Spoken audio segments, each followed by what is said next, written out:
नमस्कार दोस्तों, स्वागत है आपका स्लश टू क्राउन में। जैसा कि आपको पता है, यहाँ हम सीखते हैं किसी भी टॉपिक को एकदम बेसिक से। तो चलिए शुरू किया जाए।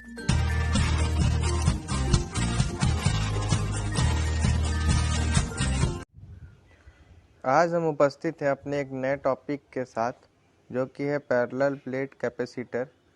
और जिन्होंने भी इसके पहले के पार्ट नहीं देखे हैं, वो चैनल की प्लेलिस्ट से जा कर के देख लें। तो चलिए आज के टॉपिक को भी शुरू किया जाए। तो जैसा कि हमने कल के वीडियो में कैपेसिटर की बात की थी, जो कि ऐसा डिवाइस होता है जो कि चार्ज स्टोर करने में काम आता है। और कल ही हमने पढ़ा था कि कैपेसिटर जो होता है वो 3 टाइप का होता है। एक पैरेलल प्लेट होगा, एक स्फेरिकल होगा और एक सिलेंड्रिकल होगा। हाँ, तो जो उसमें पैरेलल प्लेट वाला है ना, उसी के बारे में आज पढ़नी है हमको, पैरेलल प्लेट कैपेसिटर के बारे में। इसमें होता क्या है पहले वो जान लीजिए। इसमें ऐसे 2 प्लेट रहेगा। हाँ, अब दोनों जो है एक मिनट, 2 प्लेट हो गया। अब इसमें क्या करेंगे हम लोग, मान लीजिए इस पे पॉजिटिव चार्ज है ना, तो ऑटोमेटिकली इस पे नेगेटिव चार्ज प्रोड्यूस हो जाता है।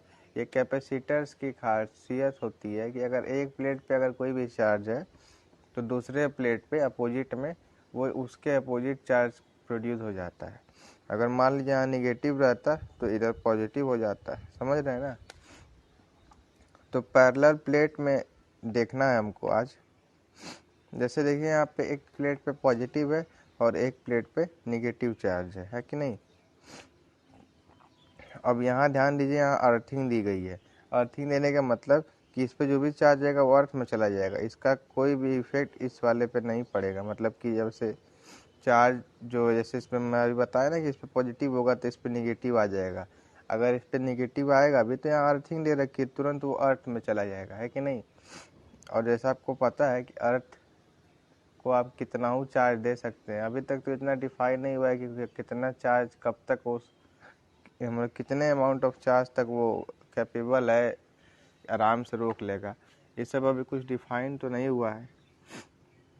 खैर देखिए इसके बारे में, in parallel plate there are 2 conducting plate of each of area A, ठीक, and separated between them D. When one plate of the capacitor is given charge -q is induced on the other plate, ठीक। तो देखिए हम लोग को क्या क्या assumption करना है वो जान लीजिए। एक चीज़ यहाँ छूट गई है, वो मेंशन कर लीजिएगा। यहाँ पे डी होगा, इन दोनों प्लेट के बीच का जो डिस्टेंस है वो डी हो जाएगा। हाँ, अब देखिए वो कहा क्या रहा है कि ये 2 प्लेट होता है। हाँ, अब इस पे जैसे चार्ज हमने दिया +q, ये +q मान लीजिए दिया जाए, इधर -q आ जाएगा, ठीक। ये हम लोग एज्यूम कर लिए। और जो देखिए एक x1 इसका हो गया और x2 इसका हो गया, ठीक। ये आप एग्जाम्पशन कर लिए। अब देखिए इधर अर्थिंग भी है, ये भी ध्यान दीजिएगा। तो देखिए उसके बाद क्या क्या करना है। ये स्टेटमेंट का पूरा आपका एजम्पशन हो गया। अब देखिए इसका जो डेरिवेशन होता है, जो आता है एप्सिलॉन नॉट a/d। हाँ, ये आप पढ़े होंगे, C = एप्सिलॉन नॉट a/d करके आता है। ये पैरेलल प्लेट का होता है। हाँ, तो ये आता कैसे वो देखिए। तो when the capacitor is charge then a uniform electric field exist between its plate. हाँ, the potential difference between the plate of parallel plate capacitor when it is charge is given by। तो देखिए अब इसका derivation देखना है हमको।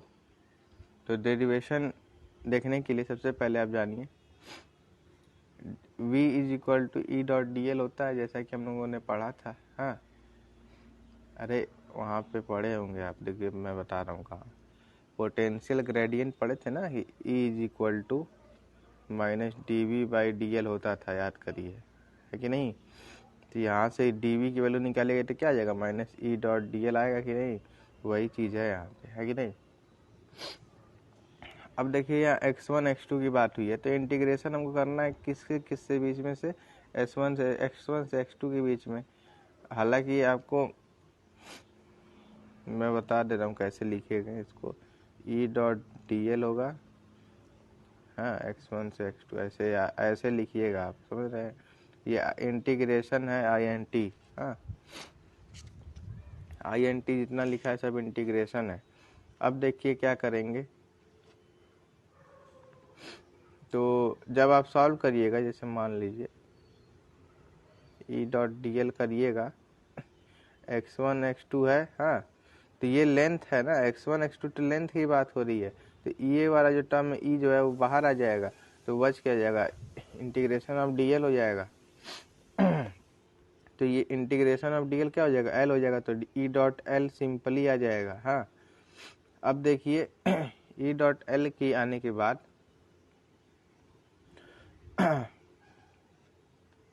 अगर हम देखें यहाँ फिगर में x2 में से x1 घटाइएगा तो बचेगा क्या, हम लोग यहाँ जंप किए थे, d बचेगा कि नहीं, तो जो d है यही डिस्टेंस हो जाएगा x2 माइनस x1 की वैल्यू, ठीक। तो जैसे जब लिमिट आप इसमें रखिएगा ना, अपर लिमिट और लोअर लिमिट, तो सिंपली आएगा क्या, x2 माइनस x1, जैसे देखें यहाँ पे आ रहा है ये वाला टर्म, देखिए है ना x2 माइनस x1, तो इसके जगह पे हम लोग d रख देते हैं सिंपली, हाँ, टोटल हो जाएगा। अब देखिए, तो मतलब इसे सॉल्व करिएगा आप, तो मिला जुला के देखिए क्या आएगा, dv is equal to minus e.d आ जाएगा, ठीक। जो फार्मूला एक आता था ना, v is equal to e.d, ये आपको पता होगा, तो ये वाला फार्मूला यहीं से आता है, समझ रहे हैं। तो अब देखिए क्या होगा, जो v1 v2 था, अब जैसे यहाँ पे देखिए v1 v2 के बारे में बात हुआ होगा, उसको हम लोग पोटेंशियली सिंपली v मान लेते हैं, तो v is equal to e.d हो जाएगा, ये तो आपको पता ही है। अब e क्या होता है, देखिए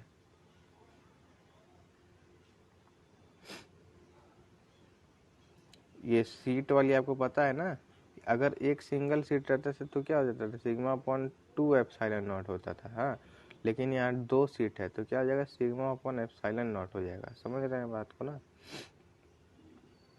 तो वही, तो ई की जगह पे हम लोग क्या रख देंगे, सिग्मा अपॉन एप्सिलॉन नॉट रख देंगे, साथ में डी रहेगा ही। अब देखिए यहाँ तक पहुँच गए हम लोग। अब देखिए यहाँ पे क्या हो जाएगा, सिग्मा चार्ज डिस्ट्रीब्यूशन की अगर बात किया जाए तो sigma is equal to Q upon A हो जाता है, तो यहाँ से क्या आ जाएगा, सिग्मा पे जगह पे रख दीजिएगा आप, तो v is equal to Q D upon epsilon naught A आ जाएगा। अब देखिए यहाँ पे q अपॉन वी जब करिएगा तो epsilon naught A upon D आ जाएगा, और q अपॉन वी होता क्या है, c ही तो होता है, तो c is equal to epsilon naught A upon D है। तो ये आपका डेरिवेशन है पूरा, आपको कहीं और से अगर याद करना हो तो कोई दिक्कत नहीं है, मतलब मैं बताते चल रहा हूँ, जिसको कई लोगों को नहीं समझ में आता है तो मैं समझाने की कोशिश कर रहा हूँ, मतलब समझ में आ जाए, हाँ। अब जैसे दूसरा केस देखिए, ये स्टेटमेंट पढ़ लीजिएगा, वही थोड़ी सी बात दी गई है। दूसरे केस में क्या करेंगे हम लोग, ये जैसे 2 प्लेट है, उसके बीच में कोई डाइलेक्ट्रिक का जो हुई है मटेरियल एक रख दिया जाएगा। तो इसमें डाइलेक्ट्रिक का बारे में हम लोग पढ़े थे कि क्या क्या होता है, हाँ, जो नहीं पढ़ जानता है वो जाके वो वीडियो देखे जिसमें डाइलेक्ट्रिक की बात की गई है। तो देखिए इसमें क्या करेंगे हम लोग, एक सब सेम रहेगा, बस इसमें क्या करेंगे हम लोग, एक डाइलेक्ट्रिक रखने के कारण इसका जो वेट है वो टी हो जाएगा, और जो इसका इलेक्ट्रिक फील्ड है वो E is equal to epsilon naught upon K हो जाएगा, ठीक। ये याद करिए रखिएगा, एप्सिलॉन नॉट अपॉन के इसका यूज करना है, ठीक ना। बाकी सब एजप्शन देख लीजिए, इस सब का यूज है, जैसे x2 x1 इस सब का, ठीक। तो इतना सपोज कर लिए। अब देखिए इसमें करना क्या है, हमको क्या करना है, देखिए इंटीग्रेट करना है हमको, x1 से लेके x4 की दूरी तक करेंगे तभी ना हमको पूरा का इंटीग्रेशन मिलेगा, हमको लिमिट का तो पता चल गया। अब देखिए दूसरी चीज़, से dv is equal to E dot D L, limit हमको पता ही चल गया, ठीक। अब देखिए इतना आपको पता चल गया, डेरिवेशन इसका करना है हमको, ठीक है। और उसके पहले देखिए क्या केस में कंसीडर करना है वो सब पहले। तो consider a plane plate capacitor having plate area A and plate separation D. हाँ, suppose one plate of the capacitor is given charge q due to which minus charge is induced on other plate। तो अगर मान लीजिए इस plate पे left वाले पे plus Q देंगे तो इस पे automatic minus Q charge develop हो जाएगा, ये आपको पता ही है। हाँ, कोई भी चार्ज दे, अगर मान लीजिए माइनस देते तो उसका अपोजिट वहाँ पे प्रोड्यूस हो जाता है, ठीक। ये आप समझिएगा। और बाकी जो चीज़ है, हाँ, जो इलेक्ट्रिक फील्ड होगा between them E dot K is equal to sigma upon epsilon naught हो जाएगा। हाँ, के मतलब कि डाइलेक्ट्रिक कांस्टेंट, जैसे उसका कांस्टेंट हुआ कुछ, तो वो चीज़ यहाँ बात की गई है। हाँ, तो ये स्टेटमेंट आप समझ लीजिएगा, बहुत आसान स्टेटमेंट है। बाकी रही बात डेरिवेशन की, तो उसको आइए हम लोग देखते हैं क्या क्या करना है। इसमें सिंपली वही है कि अगर दो प्लेट है, पैरेलल प्लेट, उसके बीच में अगर डाइलेक्ट्रिक रख दे रहे हैं तो उसका क्या होगा, पोटेंशियल, कैपेसिटेंस, सब चीज़, मतलब क्या क्या चीज़ होगा, तो वो सब चीज़ इसमें हम देख रहे हैं। तो देखिए ये लिमिट वाला समझ गए थे, अभी समझाया हूँ मैं। बाकी देखिए यहाँ से अब आप जब डेफिनेट इंटीग्रेशन पढ़िएगा तो उसमें क्या होता है ना, जैसे x1 से x4 की बात की गई है, हम लोग क्या करते हैं, छोटे छोटे टर्म में निकालते हैं। जैसे पहले देखिए x1 से x2 निकालेंगे, फिर x2 से x3 निकालेंगे, जो फिर x3 से x4। जो डेफिनेट इंटीग्रल पढ़े होंगे उनको पता होगा। अब जो नहीं पढ़े हैं भाई, वो थोड़ा सा इंतज़ार करें, इंटीग्रेशन पे भी सोचा जा रहा है वीडियो ले आने को, तो जब पढ़ाया जाएगा तब आप पढ़िएगा। बाकी ये जानते रहिए कि अगर खूब ज़्यादा टर्म दे दिया, मतलब गैप ज़्यादा है बीच में, गैप ज़्यादा का मतलब देखिए यहाँ पे ध्यान से आप इस फिगर में, तो यहाँ देखिए इंटरवल है, देखिए x1 x2 फिर x3 फिर ऐसे है। अगर यही x1 x4 रहता ना तो इसमें नहीं दिक्कत होता, लेकिन यहाँ देखिए पार्ट वाइज दे दिया, इसीलिए इसको हम लोग को करना पड़ रहा है, समझ रहे हैं। तो अब देखिए तीनों को हम लोग निकालेंगे कैसे।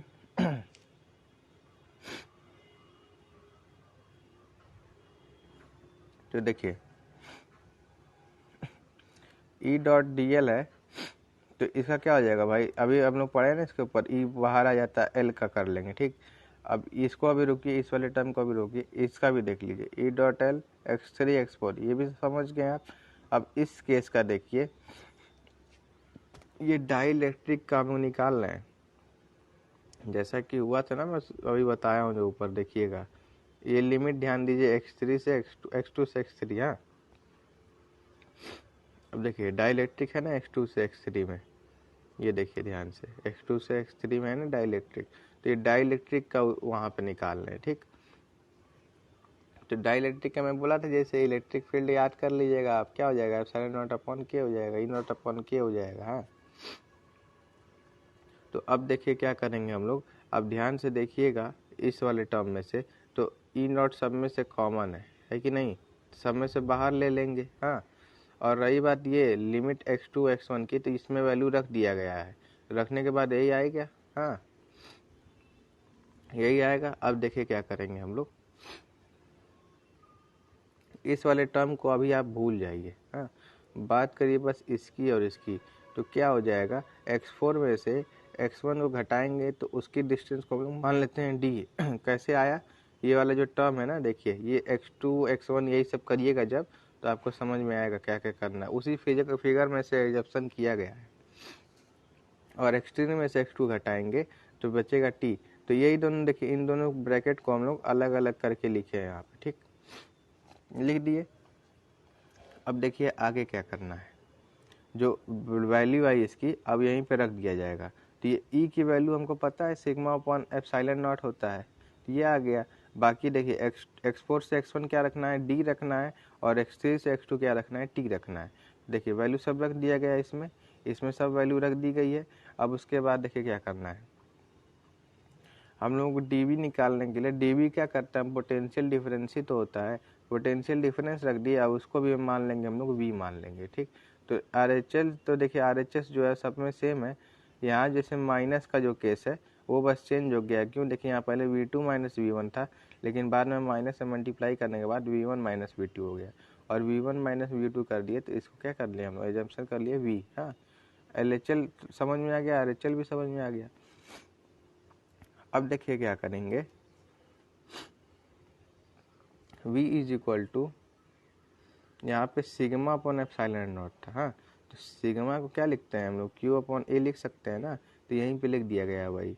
अब देखिए यहाँ से एप्सिलॉन नॉट A इधर से जाएगा और पूरा ब्रैकेट ये इसके नीचे आ जाएगा, ये वाला। हाँ, तो हो क्या जाएगा मतलब समझिए V को हम लोग इधर ले आए हैं, बाकी जितना टर्म है सबको उधर लेते गए हैं, तो ये Q बाई V हो जाएगा।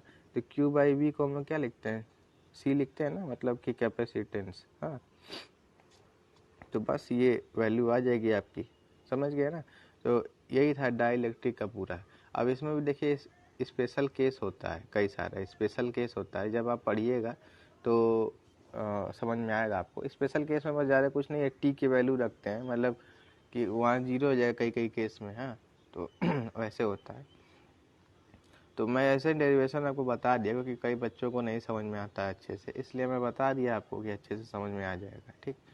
तो ये था आज का पूरा पार्ट। हाँ, बाकी आने वाले पार्ट को देखने के लिए सब्सक्राइब करके रखें चैनल को। तब तक के लिए गुड बाय।